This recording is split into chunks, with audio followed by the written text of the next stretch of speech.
Oke, bismillahirrahmanirrahim. Assalamualaikum warahmatullahi wabarakatuh.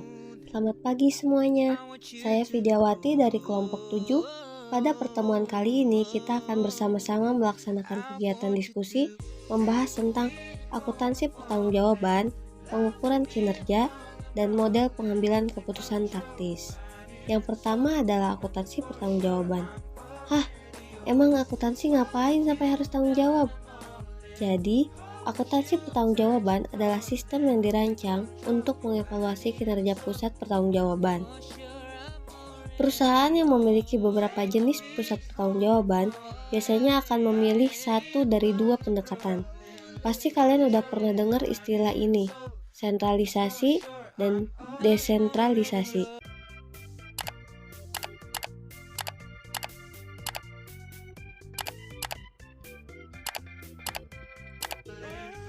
Coba kalian lihat dulu perbedaan dari dua bagian ini. Bagian di kiri adalah punyanya sentralisasi, sedangkan di kanan punyanya desentralisasi. Apa itu sentralisasi? Jadi, sentralisasi merupakan pengambilan keputusan yang dilakukan pada manajemen puncak, sedangkan manajemen level bawah hanya bertugas mengimplementasikan keputusan tersebut. Sedangkan desentralisasi yaitu pengambilan keputusannya dilakukan oleh suatu manajemen dan hanya diimplementasikan pada manajemen tersebut.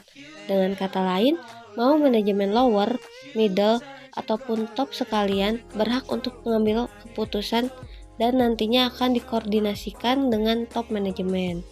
Nah, dari dua pendekatan pengambilan keputusan tersebut, maka jelaslah untuk perusahaan besar yang memiliki banyak karyawan dan pusat pertanggungjawaban lebih baik menggunakan desentralisasi.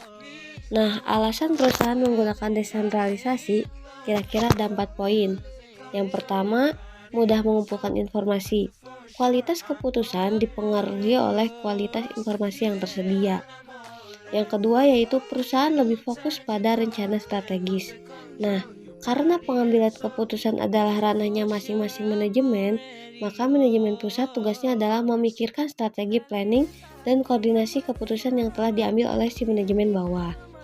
Lalu yang ketiga, training dan motivasi manajer. Suatu organisasi selalu membutuhkan manajer yang well trained supaya bisa menggantikan posisi manajer dengan tingkat yang lebih tinggi jika dibutuhkan. Makanya dibutuhkan training dan motivasi. Yang keempat, meningkatkan kompetisi antara divisi. Perusahaan yang sentralisasi, total profit margin-nya mungkin akan menggunakan inefisiensi untuk setiap subdivisi. Nah, setiap perusahaan besar yang biasanya pakai desentralisasi tidak bisa membiarkan divisi itu menjadi tidak kompetitif. Mereka harus kompetitif, tujuannya tentu saja untuk menunjukkan kinerja masing-masing divisi. Secara umum, pusat pertanggungjawaban ada 4, yaitu yang pertama cost center atau pusat biaya, yang kedua revenue center atau pusat pendapatan, yang ketiga profit center atau pusat laba, dan yang terakhir investment center atau pusat investasi. Pertama kita bahas dulu tentang pusat biaya atau cost center. Seperti namanya, pusat biaya tanggung jawabnya hanya pada biaya. Pengukuran kinerjanya adalah efisiensi biaya. Nah, gimana cara melihat pusat biaya itu efisien atau tidak? Yang pertama dari anggaran dan realisasinya. Yang kedua dari rasio input dan outputnya. Selanjutnya adalah pusat pendapatan atau revenue center. Kebalikan dari pusat biaya, pusat pendapatan tanggung jawabnya ada pada penjualan atau pendapatan. Pengukuran kinerjanya tidak jelas dari penjualan yang ditargetkan. Kemudian yaitu pusat laba atau profit center. Laba diperoleh dari pendapatan dikurangi biaya. Maka tanggung jawab pusat laba ada pendapatan dan biaya. Pengukuran kinerja pusat laba adalah laba yang ditargetkan. Dan yang terakhir adalah pusat investasi atau investment center. Tanggung jawab pusat investasi adalah pendapatan biaya dan laba. Sedangkan pengukuran kinerjanya adalah return on investment atau ROI, residual income atau RI, dan economic value added atau EVA. Nah, untuk masing-masing pusat pertanggungjawaban, tentu saja ada informasi akuntansi yang digunakan untuk pengukuran kinerja. Untuk pusat biaya, informasi yang dibutuhkan hanya biaya saja. Untuk pusat pendapatan, informasi yang dibutuhkan adalah biaya dan pendapatan. Khusus informasi biaya, cuma pakai biaya langsung saja.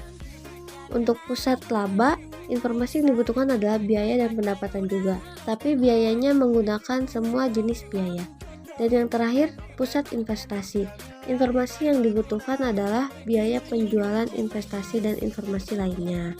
Yang pertama kita bahas Return on Investment atau RIO.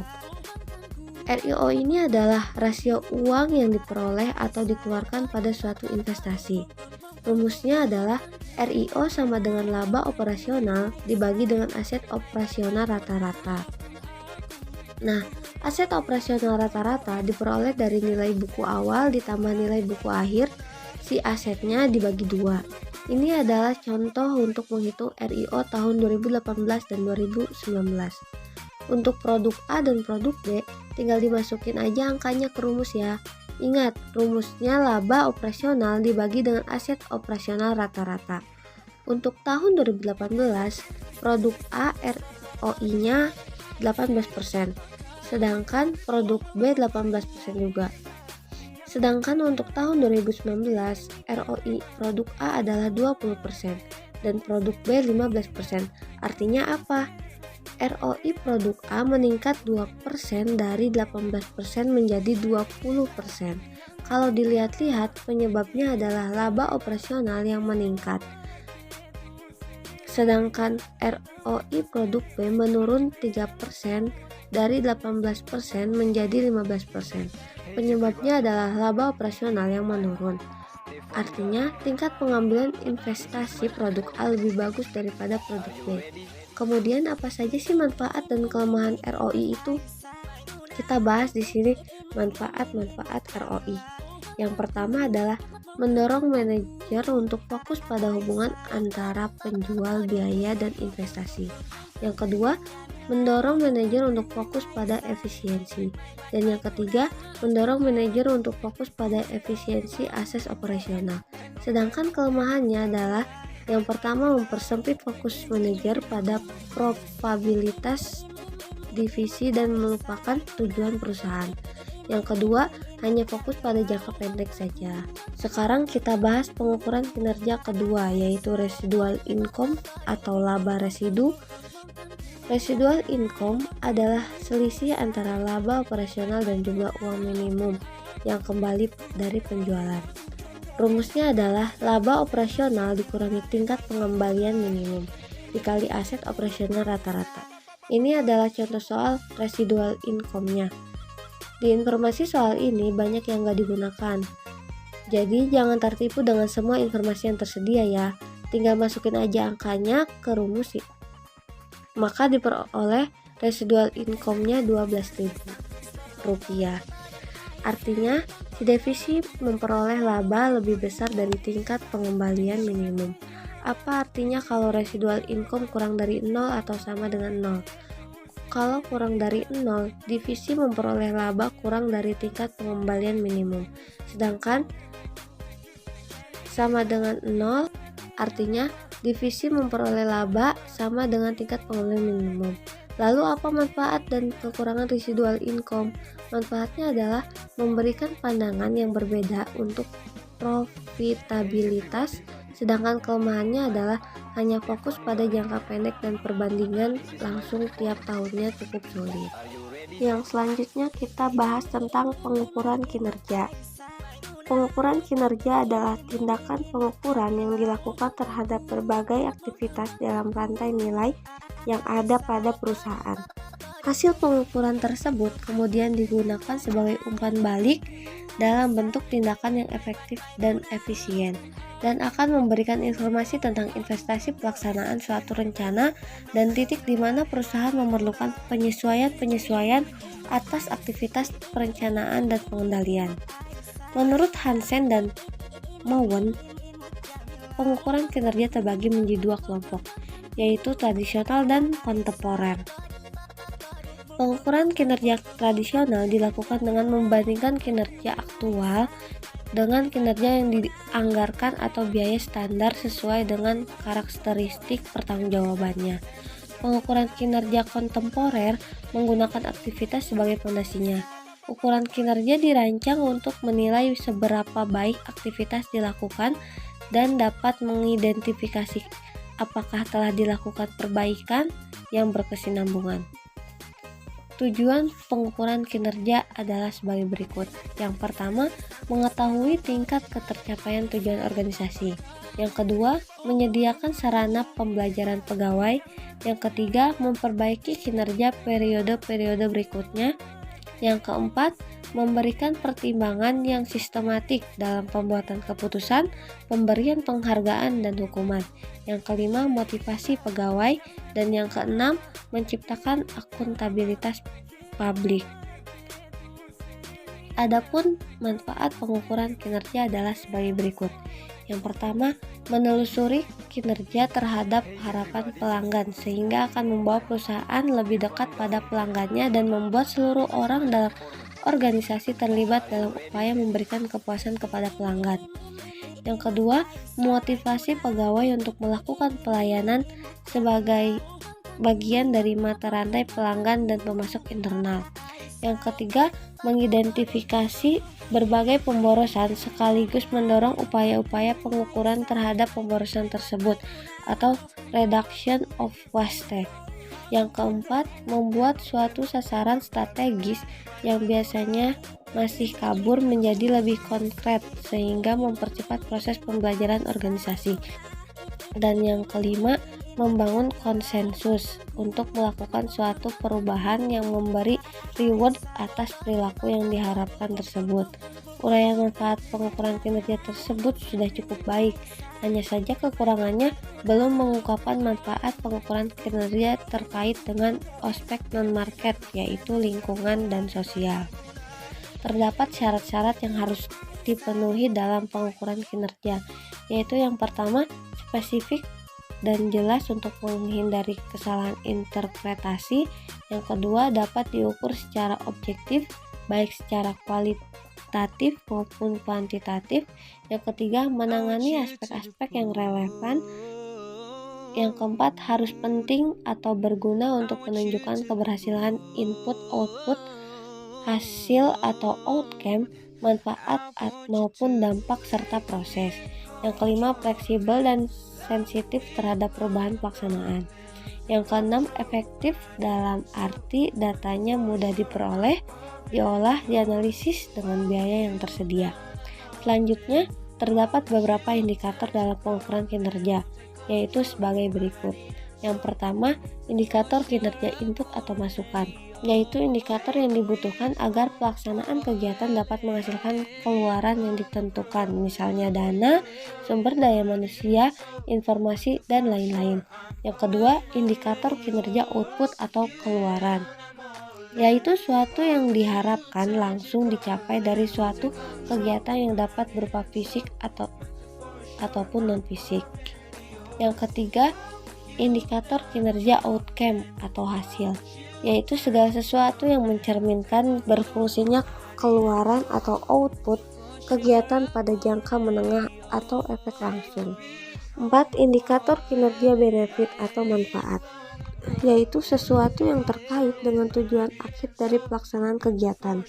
Yang kelima, indikator kinerja impact atau dampak, yaitu pengaruh yang ditimbulkan baik positif maupun negatif pada setiap tingkatan indikator berdasarkan asumsi yang telah ditetapkan. Terdapat beberapa ukuran penilaian kinerja yang dapat digunakan untuk menilai kinerja, yaitu yang pertama, ukuran kinerja tunggal adalah ukuran kinerja yang hanya menggunakan satu ukuran penilaian. Dalam hal ini, karyawan dan manajemen cenderung memusatkan usahanya pada kriteria tersebut dan mengabaikan kriteria lainnya.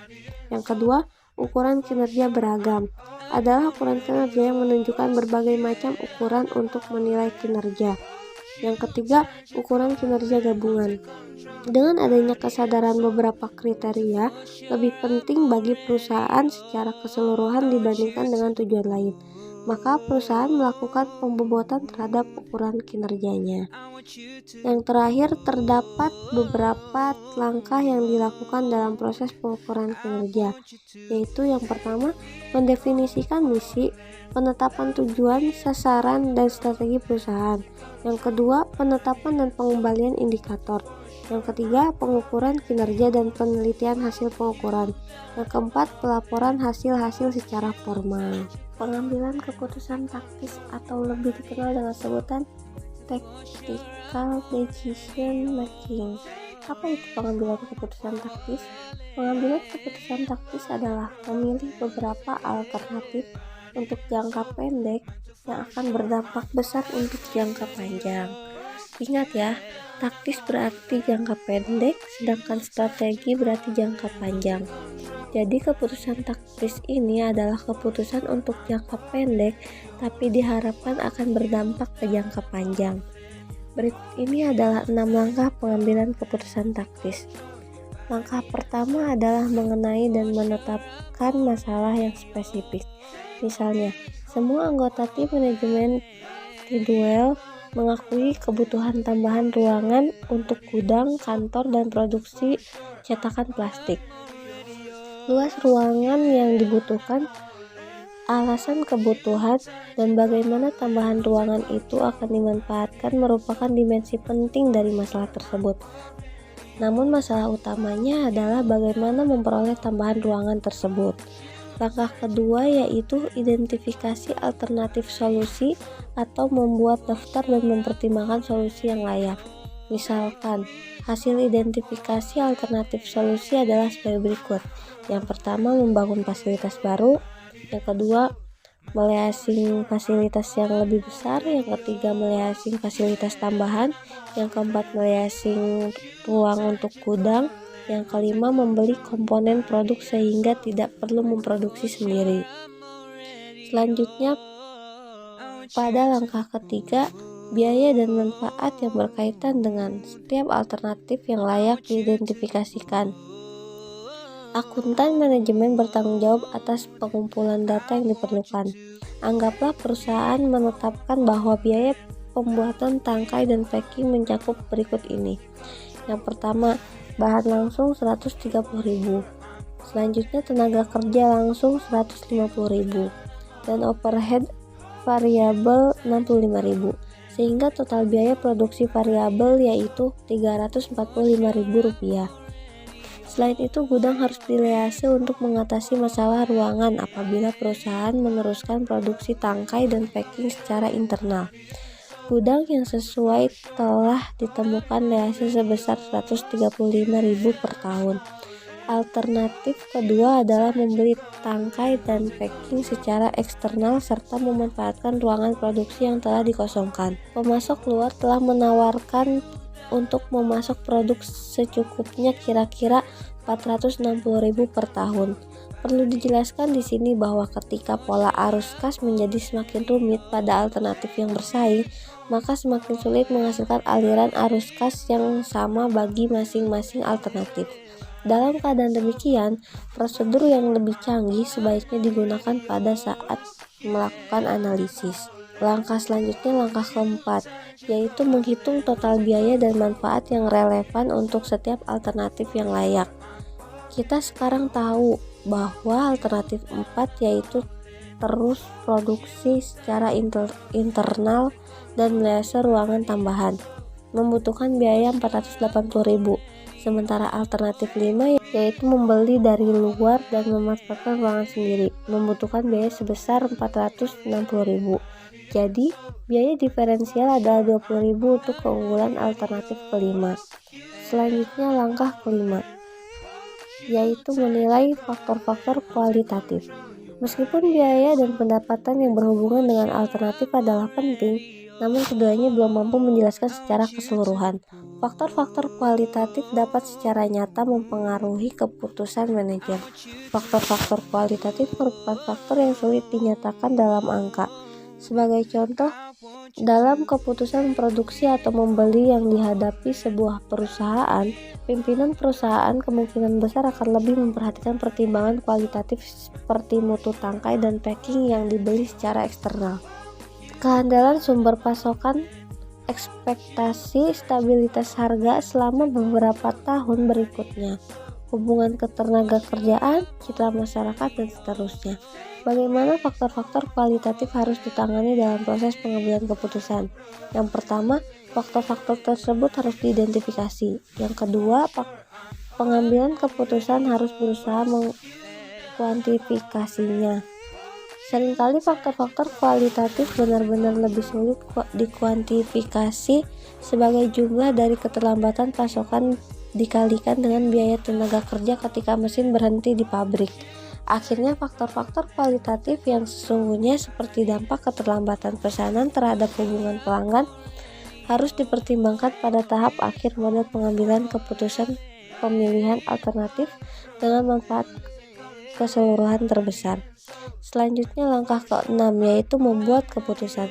Segera setelah semua biaya dan manfaat yang relevan untuk setiap alternatif selesai dinilai dan faktor-faktor kualitatif dipertimbangkan, keputusan dapat dibuat. Apa keputusan perusahaan? Berdasarkan selisih biaya dari kedua alternatif yang relatif kecil dan beban dalam menjamin mutu serta kapasitas penuh, maka diputuskan untuk membuat tangkai dan pangkai secara internal serta melease gudang. Selanjutnya, etika pengambilan keputusan taktis. Dalam pengambilan keputusan taktis, masalah etika selalu mengitari cara di mana keputusan diimplementasikan dan pengorbanan sasaran jangka panjang yang mungkin untuk hasil jangka pendek. Biaya relevan berguna dalam pengambilan keputusan taktis. Keputusan yang memiliki gambaran langsung atau sasaran terbatas dalam pikiran. Namun pengambilan keputusan harus selalu mempertahankan kerangka kerja etika. Pencapaian sasaran adalah penting, tetapi bagaimana Anda mencapainya barangkali lebih penting.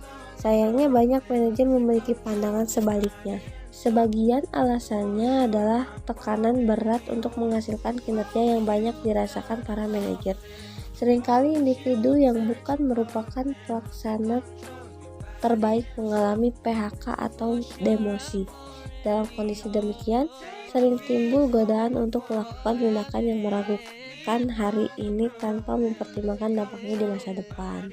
Sekian dari saya, mohon maaf atas segala kekurangan dan kesalahan.